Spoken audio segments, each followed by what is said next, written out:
Welcome to Not Milk Never Milk. Subscribe if you're lactose intolerant.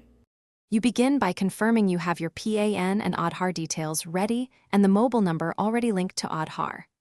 Once done, decide whether to use the UIDI online seating tool or the PAN linking option via PAN service provider. Both require OTP.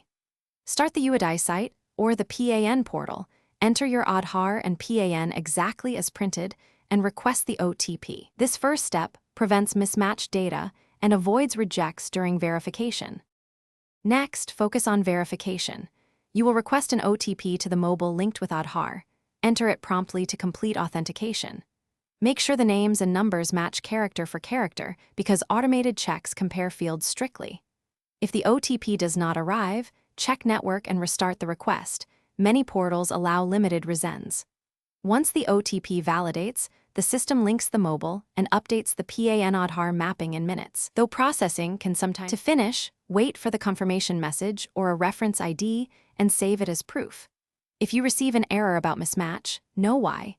The mobile may not be seated to Aadhaar or personal details differ. Correct the Aadhaar mobile number at an enrollment center before retrying. If confirmation doesn't arrive within 48 to 72 hours, contact the relevant helpline and provide your reference ID. This ensures traceability and speeds resolution. Thanks for watching. If this was helpful, leave a like and consider subscribing. See you next time.